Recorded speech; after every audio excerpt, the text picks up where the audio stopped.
Hello and welcome to my home. I thought today I would do this recording from here because, quite frankly, the grief journey needs us to be at home. The grief journey, in order for us to truly convert our grief to mourning, we need to feel like we're sitting around a kitchen table. We need to feel like we're in a safe environment. And so the HMR program, Healthy Mourning Revolution, is all about revolutionizing the way we think about grief and mourning so that we recognize that mourning is the home of the grief journey and the miracles that occur in the grief journey. So, when I talk about home, really what I'm talking about is that safe space in which miracles can happen.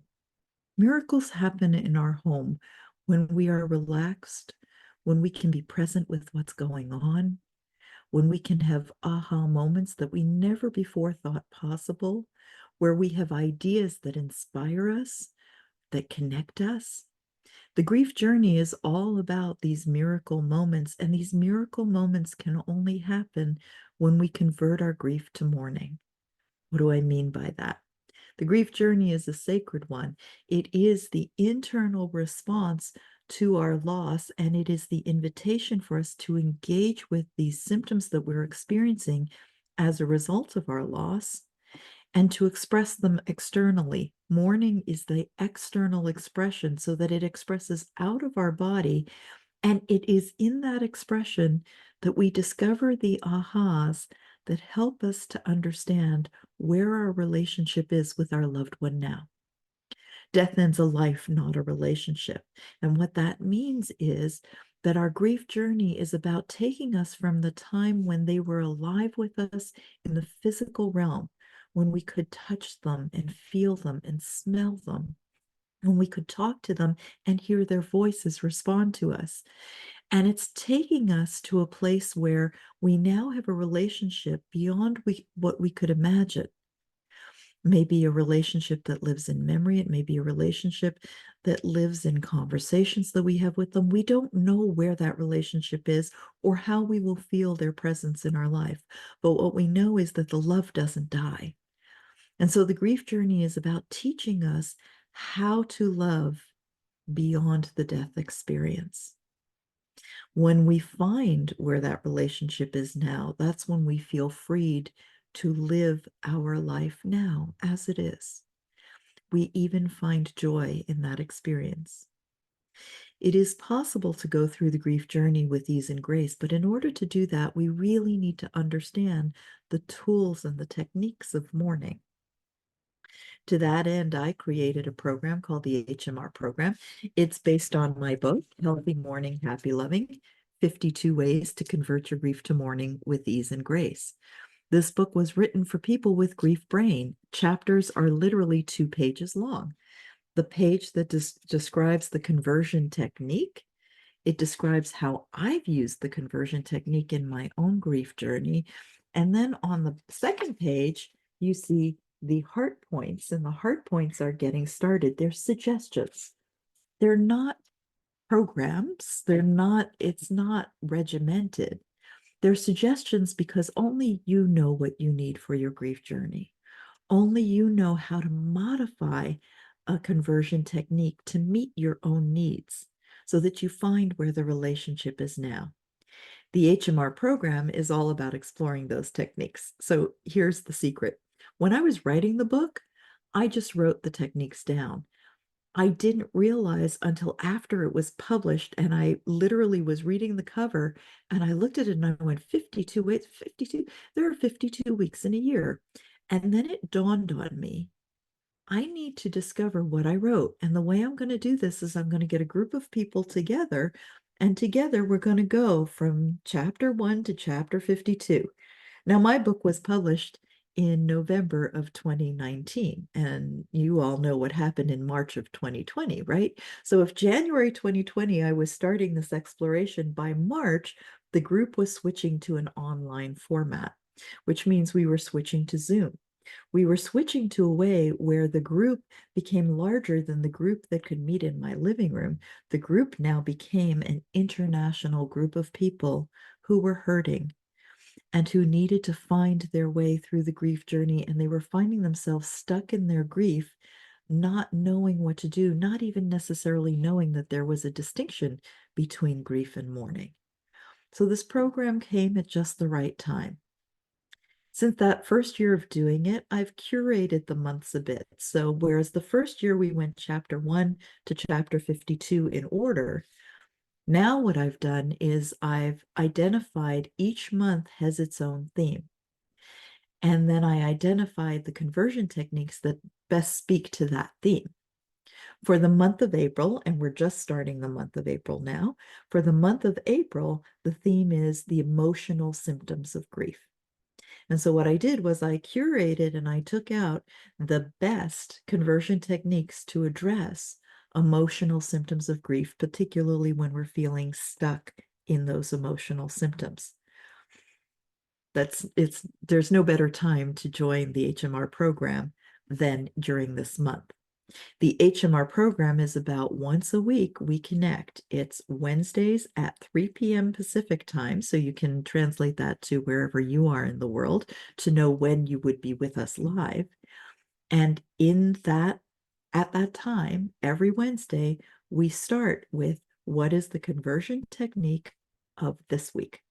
And we only look at one conversion technique in the book. And I walk you through that conversion technique and how that conversion technique can support you.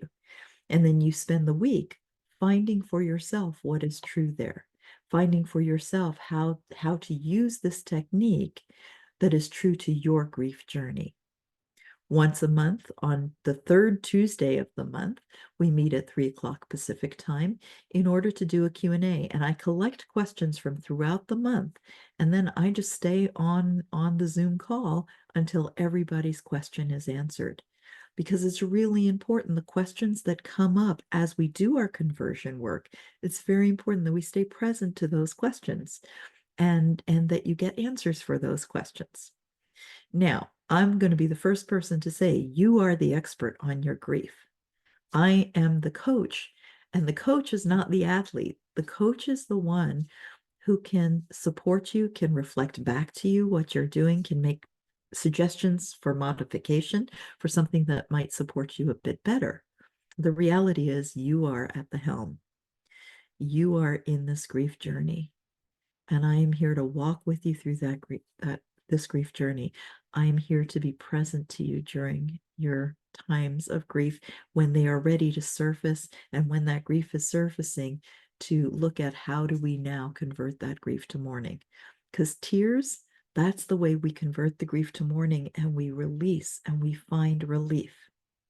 You know, many of you have heard the story of it was about 7 months, between 6 and 7 months after my mother died, and I was driving home from a particularly hard day.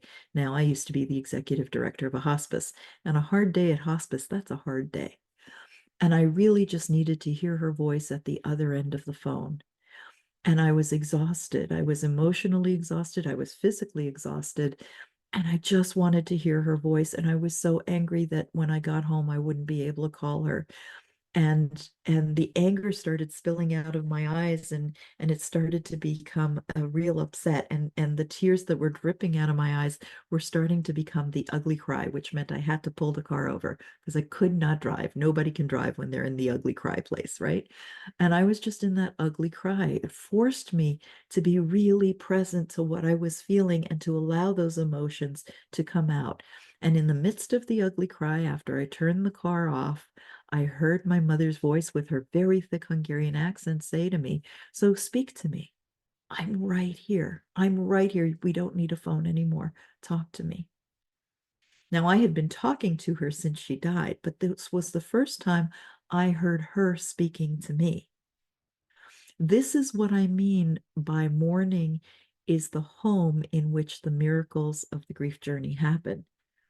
Because had I not pulled the car over, had I not in that moment chose to take the grief that was surfacing and allow that crying, the ugly cry, allow that mourning to happen, it was in that mourning that I could hear her voice. I don't know why it is that we need to go to the mourning in order to find where the relationship is now. I can only tell you that with every client that I work with, whether it's one-on-one client, whether it's in a group setting, however it happens, it is always in the mourning that we find the next steps in the relationship building. I invite you to join us in the HMR program. And for the month of April, we're having a special right now. So I invite you in particular to go to the link that's in the description here and click on the link, because you'll be able to read what each month is all about, and you'll be able to subscribe. It's a subscription program. And for the month of April, we're running a phenomenal spring special where you get it at a remarkably reduced rate. So I invite you to click on that link, read more about the program. Feel free to contact me, Maria, at Healthy Mourning, MOURNING, Maria at healthymourning.com. If you have any questions about the program, I'd be happy to answer them. I hope to see you there. It would be great to see you there this Wednesday, but if you missed the first Wednesday of the month, no problem. We record all of our sessions, and for the duration of the month, that month's videos are available to you to see. The reason we take the videos down at the end of the month is so that we stay present with where we are in our journey. You always enter the program at the right and perfect time. As always, I wish you ease and grace in your grief journey. If this video has been supportive of you, I invite you to like and to subscribe. And if you know somebody for whom this would be helpful, then I hope that you share this video with them. The grief journey was never meant to be a journey that we go on alone. And most of us experience some kind of dysfunctional independence where we think we need to do it alone. And society doesn't help us, because society doesn't necessarily want to walk with us in the grief journey. What I'm inviting you to do is to reach out and to know you are not alone in the grief journey.